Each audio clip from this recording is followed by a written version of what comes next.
This is our opportunity to say a massive thank you to all our supporters, past and present, in helping us to achieve a really tremendous milestone. We've distributed over £46 million in grants since our inception, nearly 15 years ago. And I think everyone will agree it's quite a milestone to celebrate. So we can raise our glasses of water to that. I'd really like to thank our sponsors, Sweco, who've stuck with us this year despite our continuing online virtualness.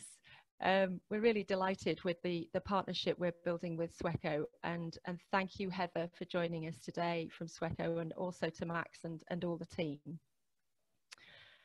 I think it's fair to say we've had a challenging year. We're not alone in that, I know. Plenty of highlights, but also some dips. I'm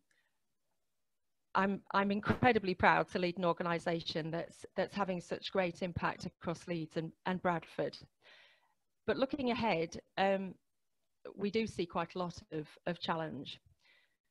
Uncertain national situation, and all the more important to look at our communities and how we can provide solutions that wouldn't otherwise be found. We're never not inspired and impressed by the ingenuity, efficiency and energy of communities in seeking out and really delivering on solutions. And so that's why we're really delighted to be releasing this year's Our Story. Our Story is our annual snapshot of the amazing work that we undertake year on year. This is obviously focusing on 2019-20, and we'll be highlighting the groups who've put the work in to the funds that we've been able to distribute with your help. After this session today, we'll be circulating to you your own copy, but actually I'm hoping Rachel will be able to share her screen to give you a flavour of what's to come. Can you manage that now? Okay. Yay, here it comes. Brilliant. So hopefully that is visible to everybody. So some of the highlights. In 2019, we distributed 3.7 million. We gave out 660 grants. That was supporting over 76,000 people across Leeds and Bradford. There's a load more information in here, and we'll let you peruse it at your leisure. But one of the projects funded through some of our programs is actually Wren Bakery, who work with women in Leeds who live in cycles of oppression and disadvantage. And their social objectives are to work with women in Leeds likely to have experienced domestic violence, prostitution, criminal records, addictions and poor mental health. It's been great to join Wren Bakery on their journey through a number of different programs and grants, and to see how they provide a safe, supportive and really much needed first step in the journey through to employment, with a sensitive understanding of how mental health can limit people's opportunities and diminish their hope for a better future. So I'm really thrilled that Claire Sanderson has been able to join us this morning, and she's going to talk a little bit more about the work that they're doing. So over to you, Claire. Thank you, Kate. It's lovely to be here. Thank you for the invite. Just giving apologies for Emma, who is my friend who we set up the Wren Bakery together. So she wasn't able to join us this morning, but she sends hello to everybody as well. So the Wren Bakery really is a result of the passion and determination of myself and Emma, who a couple of years ago just saw a need in the city of Leeds that we felt that we wanted to try and address. The Wren Bakery is a social enterprise offering training and employability experience to women in Leeds who face challenges that really impact their ability to work. Women who live with domestic violence, prostitution, criminal records, addictions and poor mental health. They just face barriers every day preventing them from participating in society. And we wanted to just believe in second chances really for these women. We feel that we want to kind of exist to empower them and equip them to kind of hope for a different future for themselves and to give them the tools to obtain that. Emma's background was working for many years with the Joanna Project, and it highlighted for her the cycles of disadvantage that women in the city could face, how stepping out of chaos and the disadvantage was really untenable for many of them. And the work placements and kind of jobs that were sought for some of the women were just really too kind of difficult for them to sustain, given the nature of their complex situations.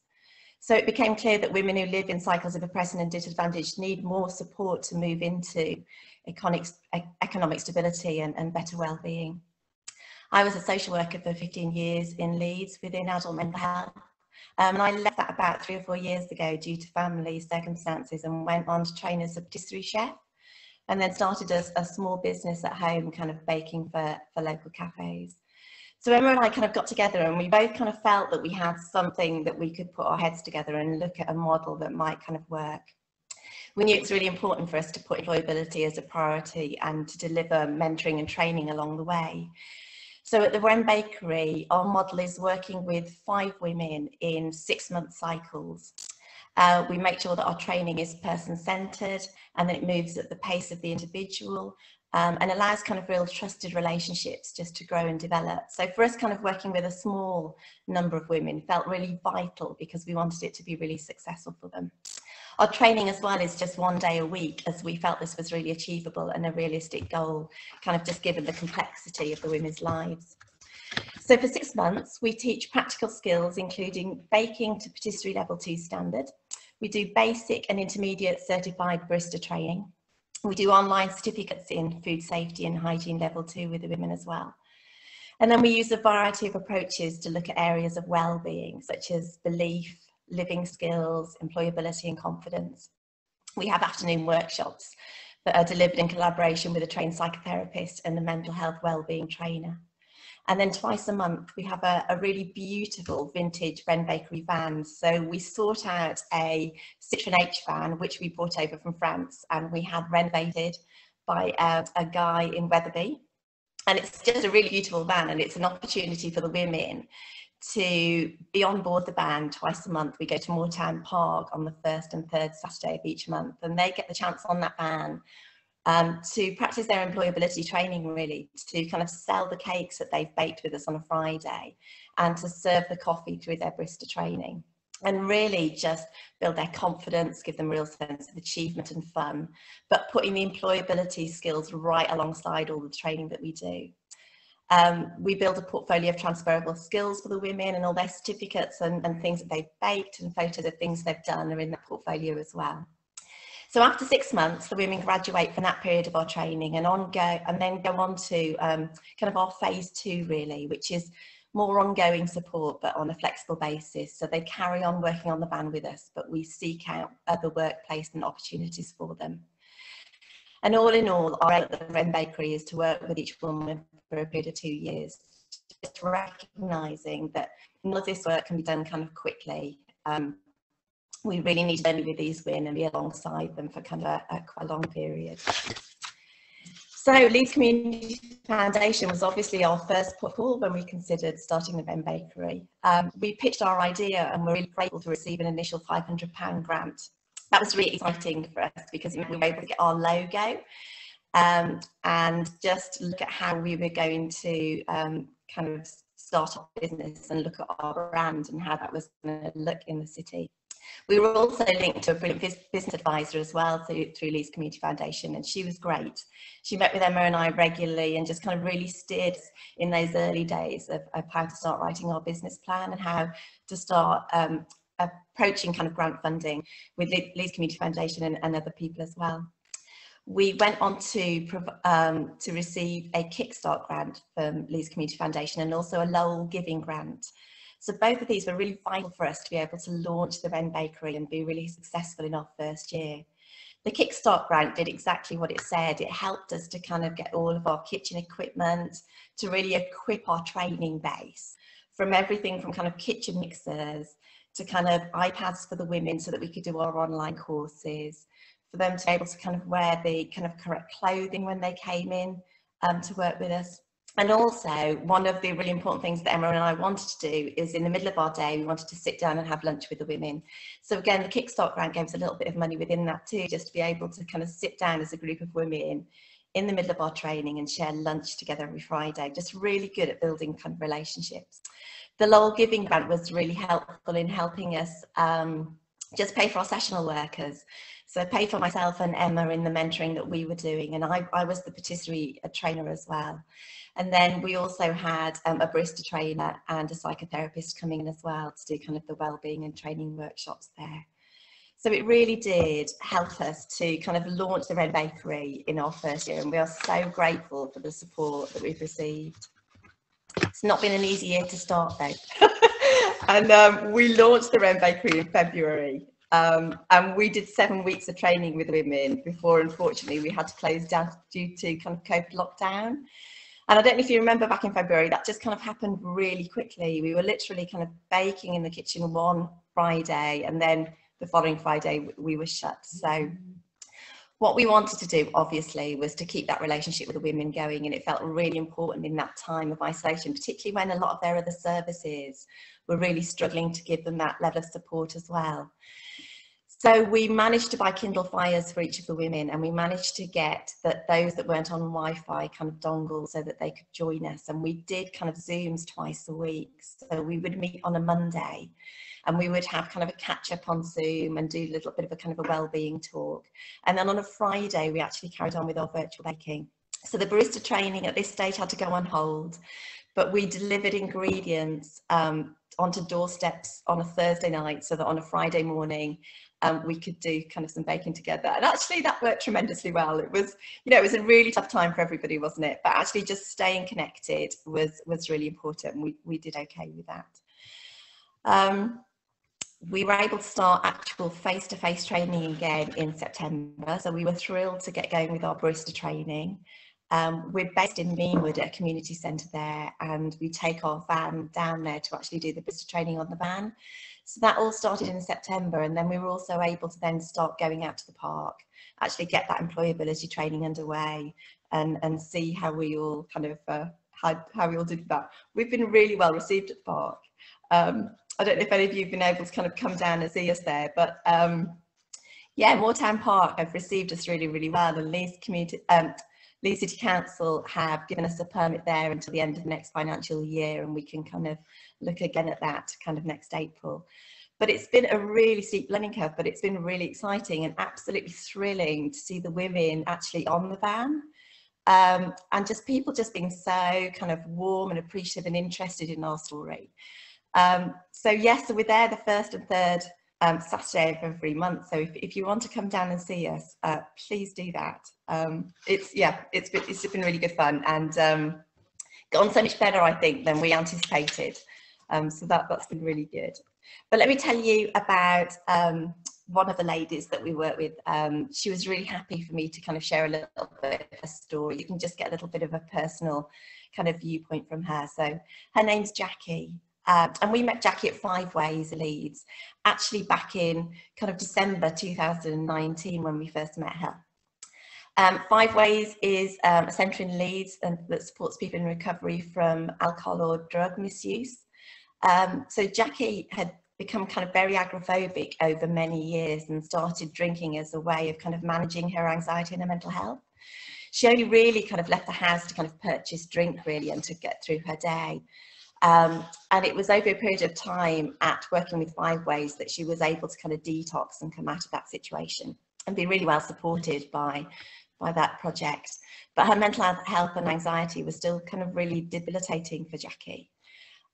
She was put forward by one of her support workers at Five Ways, and as I said, she met with myself and Emma and was really motivated to join our training, but quite anxious about it as well.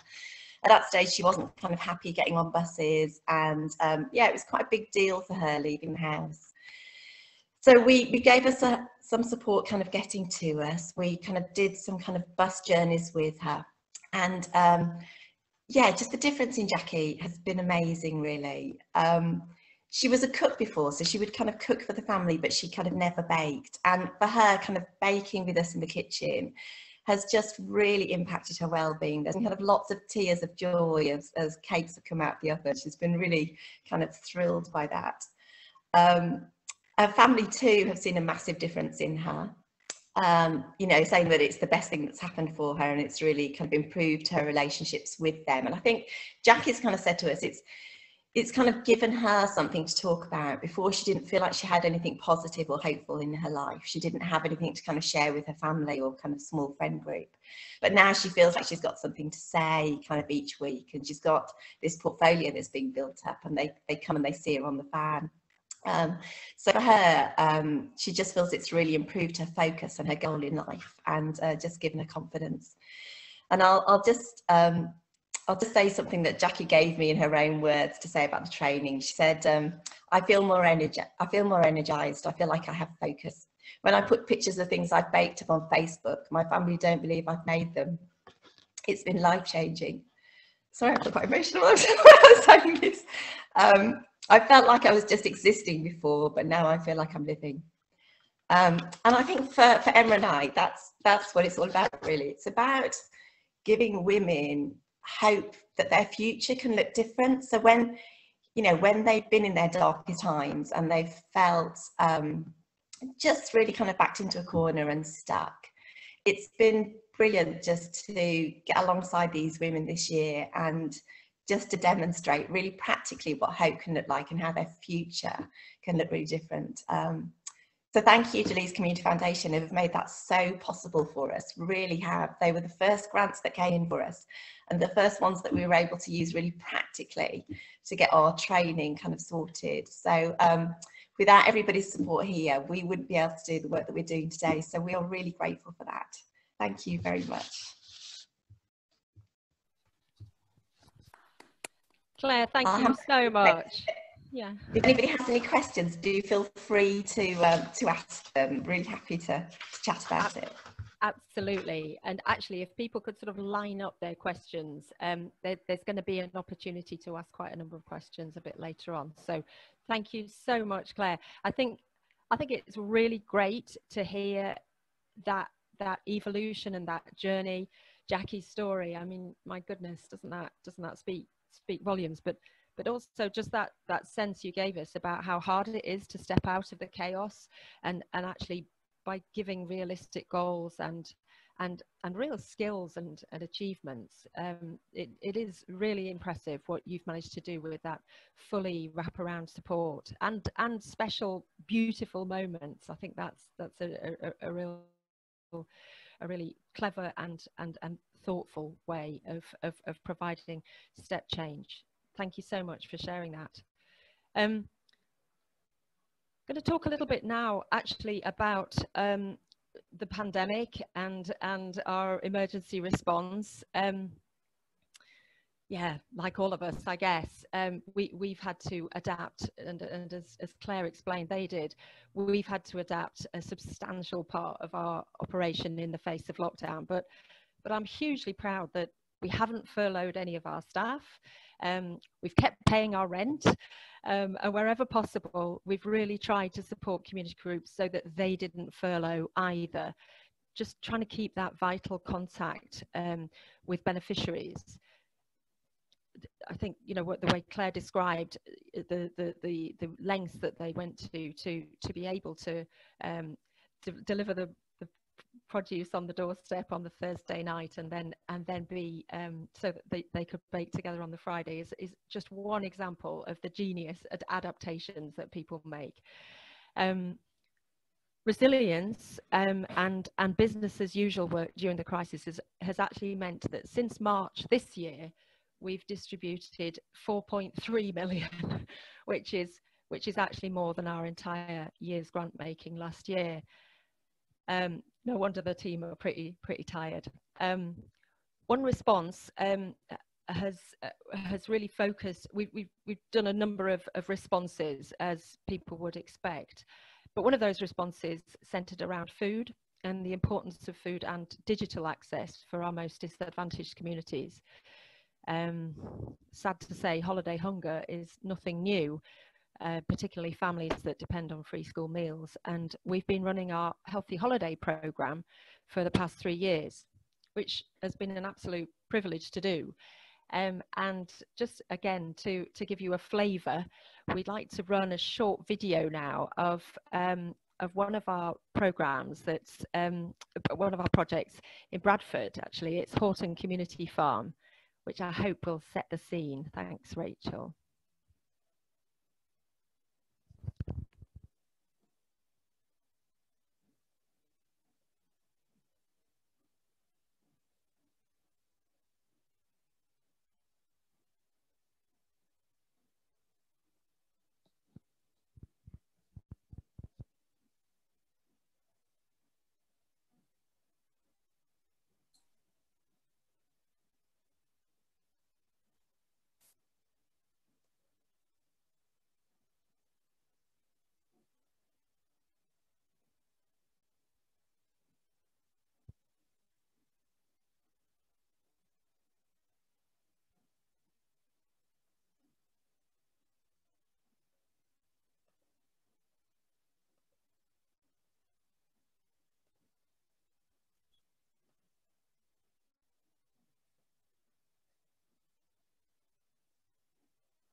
Thanks, Rachel. I'm not sure whether the sound worked or not on that, but maybe it did for some people. It didn't come through for me. But anyway, hopefully the images gave you a bit of a clue. And again, we can send the link on afterwards. But hopefully the images gave you a bit of a clue of some of the fun that the youngsters have over the summer break, and the kind of mischief they get up to, including pounding blackberries and hugging trees.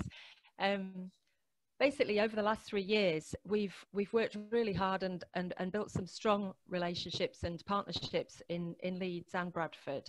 Back in 2017, our first relatively small scale scheme to support families has grown into this Healthy Holidays programme that now is very wide ranging and has really explored what the vehicle of a Healthy Holidays opportunity can mean in terms of connecting parents and youngsters and their families to a whole set of opportunities that they were perhaps otherwise not quite reaching. And I think that's exemplified in the testimony from the New Wortley Community Centre, and they shared with us this little report this year. I'm just going to read it out if that's okay. Every year, Healthy Holidays help people in less obvious ways than anticipated. We think it just addresses the obvious. We feed the children and give them something to do. But each year, it demonstrates the opportunities it provides for people. Engagement with parents means we can help support with other things, such as money, housing advice, bills, adult activities, counselling, volunteering, catering, and much more. The grant helps us gather information along the way about people, the area, and the surroundings. It helps identify gaps, and it connects people, partners, parents, children, and young people and other organisations as a result, which feels like quite a comprehensive delivery. So, you know, that's kind of good to hear. But just so you're aware, and this may be one of the questions that we explore a bit further later, but why is it needed? Well, currently there are around 30,000 children in Leeds dependent on free school meals and 20,000 in Bradford, and those figures rose at an accelerated rate since the first lockdown.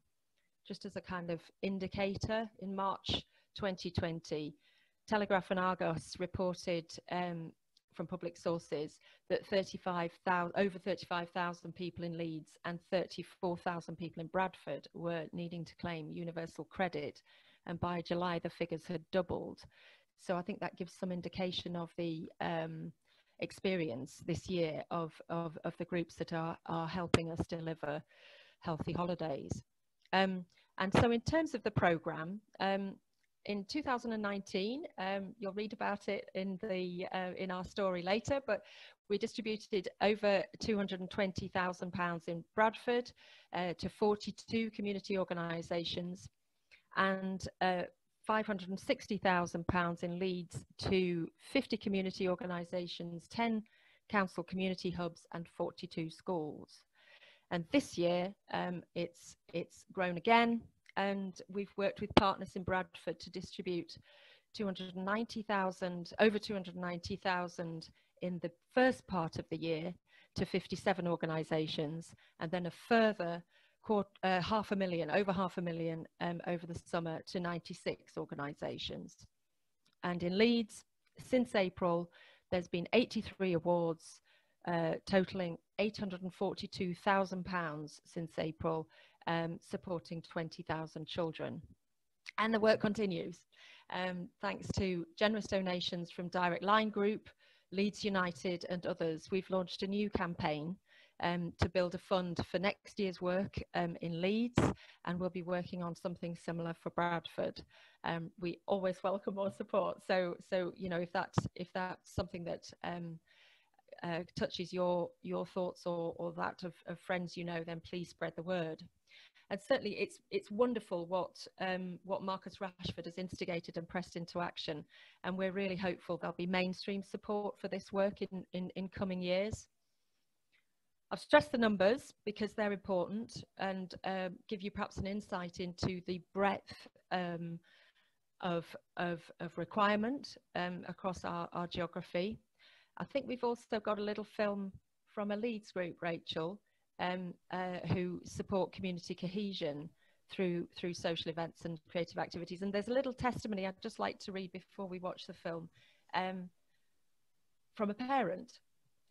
Again, I'm going to read it. Thank you so much, Team Creative. This summer camp has been a lifesaver to me and my growing family. My finances are not in a good place. I'm actively looking for work, but now COVID has happened, it's even harder. Some weeks, me and the kids live off noodles. What you have done is not just take care of my kids, you fed me and my household. The kids enjoyed every minute, and when they came home, they only needed one meal and they were shattered, so they go to bed excited for the morning. Every week, I look forward to the hampers and have been able to make some lovely dishes with the items. You've literally saved me and my kids, and now the kids are teaching me about social distancing and bubbles. I hope you can continue to do more of this work, and I'll be supporting any way I can. Keep up the amazing work, and I hope the kids can join in again, and many thanks. Thanks, Rachel.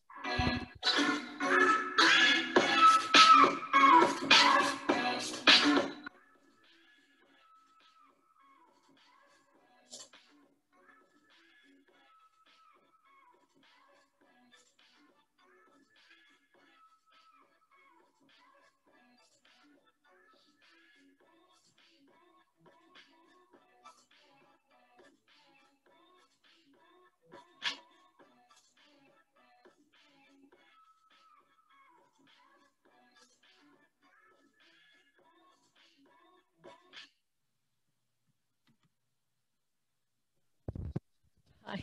Hopefully that gave you a bit of a wake-up call. Thank you. So I'm nearly done with my bit, but the third message I just wanted to stress today is how important you are to us and your membership is to us, because we are also a charity. I hope you'll have got the impression now that we've been working flat out, because we have. Our office door had to close, but of course our running costs don't go away.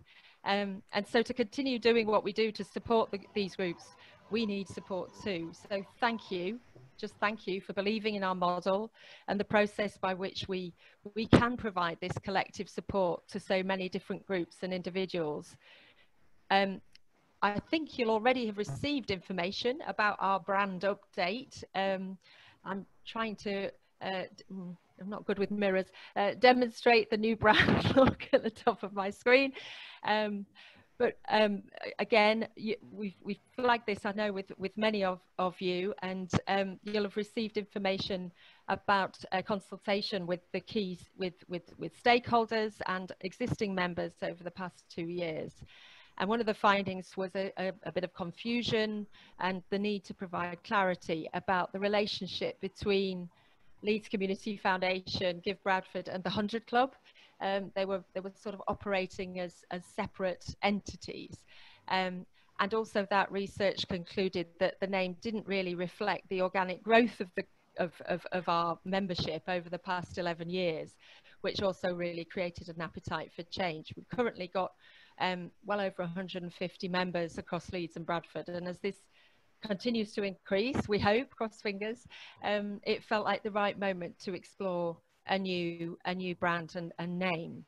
So the 100 Club will now be known as Leeds Community Foundation Membership and Give Bradford Membership.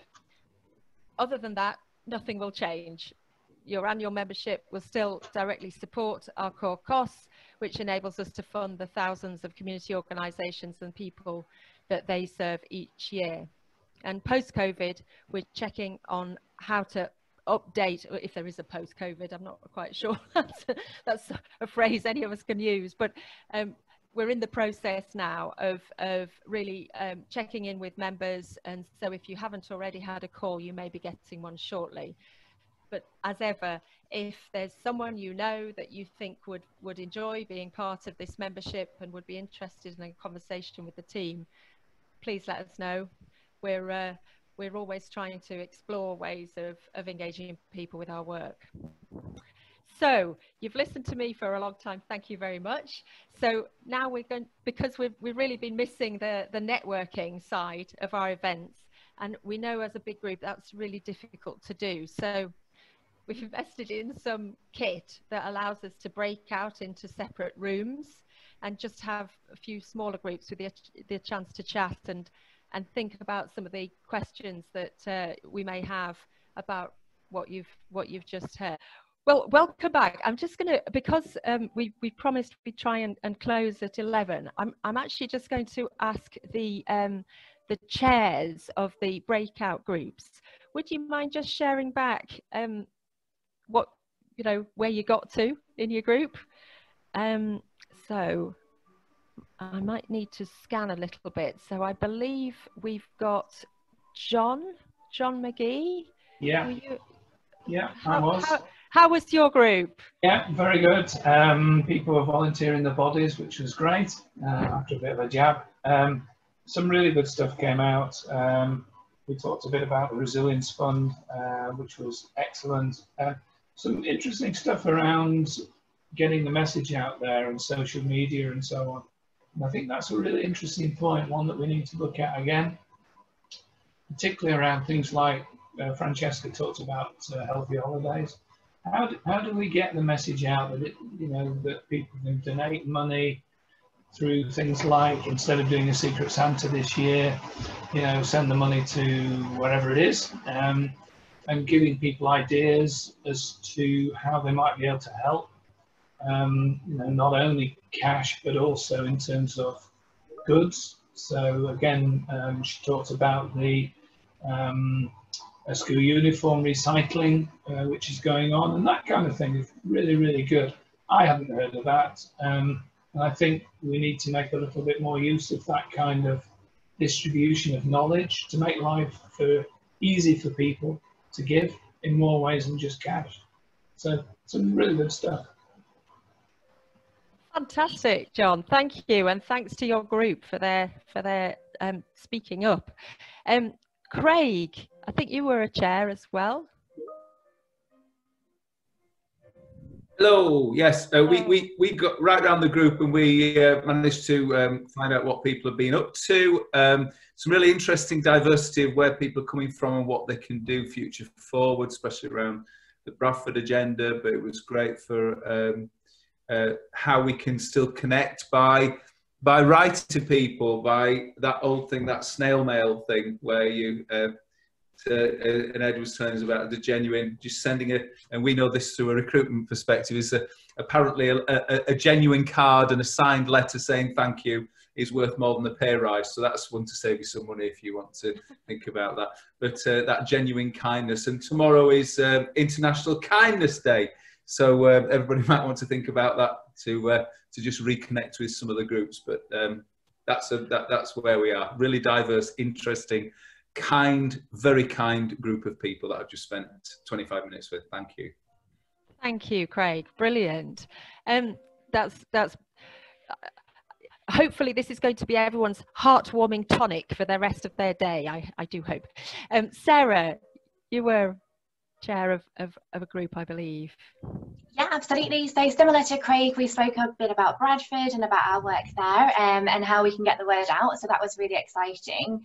But we also talked a little bit about how we can be doing more to support our members at this really tricky time whilst we're in this digital world. So if I can encourage everyone to have a look at our LinkedIn group, and if you are not invited and you can't see it, then do drop us a message, because we're trying to encourage as many people as possible to have conversations and to share stories on our LinkedIn group, just as you might do in the real world in a bar or at our normal networking events. So that's our call to action now. Fantastic. Well, I was chairing the fourth group, and we had a lovely chat. It was just really, really nice to meet each other, to hear who everybody was and how they are and what they're doing in their worlds. And actually, which is perhaps my prerogative, because I've done a lot of talking already this morning. But actually, it was great just to do a little understanding where people are at in their worlds just now. So completely different agendas that we've covered, which is great, but I did get the direct feedback from my group that those breakout groups were a really nice, positive way of meeting people and having a proper engagement, even though it's virtual sort of thing. So that's encouraging, and what I mentioned to the group, but I'd also like to say to everybody is we'd love your feedback on how this process has gone. Has this worked for you? Has this been helpful?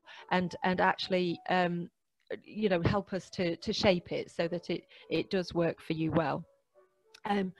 As I think has been mentioned in the chat, and I'm sure we'll follow up with again, there are ways that we can share more stories like this, and we do that on social media. If it's perhaps on a platform that you don't subscribe to, we'll try and understand what you do subscribe to and how we can make that more accessible. So we'll work on that. So it is 11 o'clock. I promised we'd finish, so I am going to. I just want to say a massive thank you to all of you for joining us. A massive thank you to Sweco for sticking by us, for sponsoring our story, and for our event series like this. Really hugely appreciated. As I've told you, we'll be sharing the digital copy of our story very soon. I think it's going to be tomorrow, and hopefully you'll find that interesting. And please do share it far and wide. Share it with anyone you know, anyone you can encourage to read it. And certainly all the links and relevant data will be in the follow-up email. So thank you all. Have a lovely rest of the day and retain that warm-hearted glow as long as you can. I know I will. Take care, everyone. Thank you. Thanks so much.